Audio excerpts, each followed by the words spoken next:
So yeah, as the title suggests, this is just going back to one of them little mini reviews of the Kilians, and as it's very grey and grim here, and I think same everywhere we are. We're all craving a bit of sunshine again, aren't we? A bit of brightness. So I've gone for the summery one, and that's Moonlight in Heaven. So yeah, no waffle, just get straight into it. So the opening, yeah, I'm going to be a bit brief with this, not go on and on into too much detail. But it opens with a kind of a very woody coconut, surrounded by there's a sprig of citrus. It's not what it kind of goes, and then there's this mango there. There's a juicy mango mixing with. I straight away get the musks, and you do get a little hint of that rice field. You don't really, well, in this stage I don't really smell much of it, but it's more of a drier rice feel in the opening.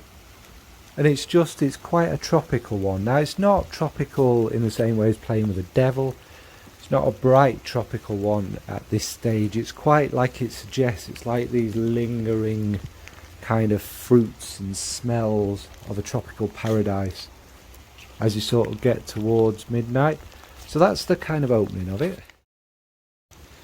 Now as we kind of enter the mid, it's not one of them that massively, it's not a huge change in fragrance. It does go through little stages, but more of what you get in the mid after the first, 5-10 minutes is that mango lingers. The coconut kind of, for me, is there in the background. It's like a whisper, like, someone's been cracking open coconuts round you all day, and it's kind of lingering in the air.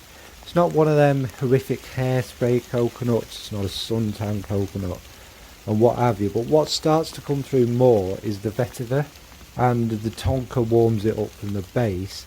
That just gives it a warm base, but the vetiver adds this kind of, to me, a greener, not overly green though, but it's more of a woody vetiver, but adds that kind of, the idea of a forest by the beach is what I get.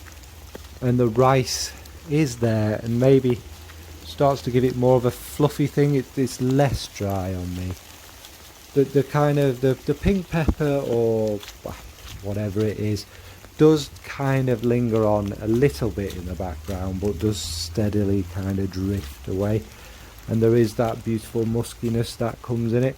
Now I don't know if there's, I don't know the notes off the top of my head, if there's vanilla or something like that, but it does get gradually smoother and silkier, again imagining the calm of the sky and the sea slowly crashing against the coast. It's very beautiful and very tropical.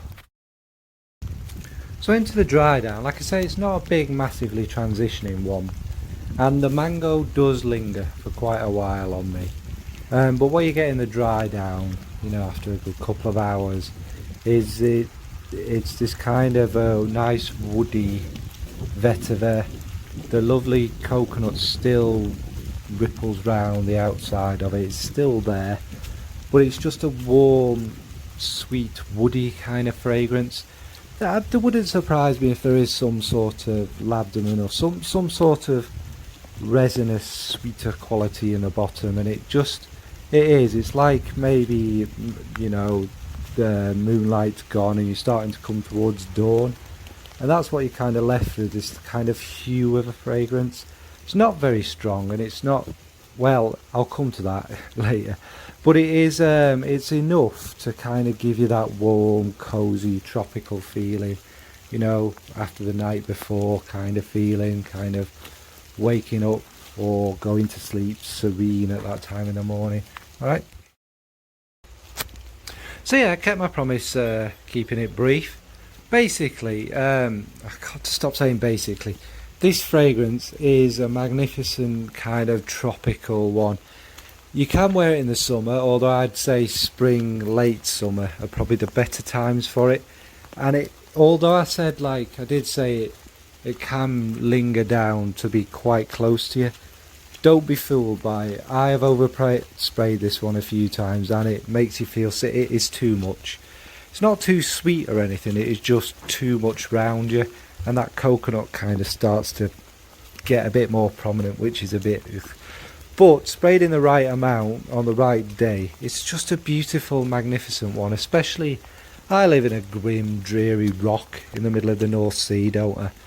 Really, and to be taken to these magical tropical places is quite special. I think it's, I'm trying to think what the fresh ones are off the top of my head. I think it is my favourite fresh one, and I'd have put this in kind of my top 5, top 6 maybe.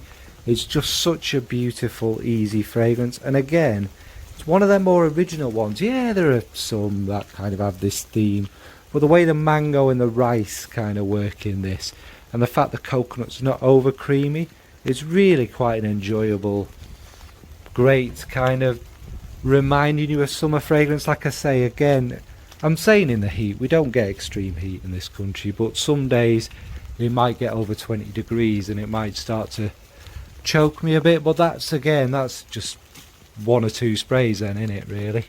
So anyway, thank you. Before I go, I'm picking these at quite random intervals, and hate saying things like this, but if there's a particular Kilian, or any fragrance, but especially the Kilians, that either I've got enough of a sample of or I've got a full bottle of, that you wish to see sooner rather than later, I will get through them all, then obviously give us a shout. Alright, what about you? So what's your favourite kind of summertime one? Do you have a favourite mango fragrance? Do you find this one can be a bit much in the heat? Anyway, thanks folks for watching. Bye.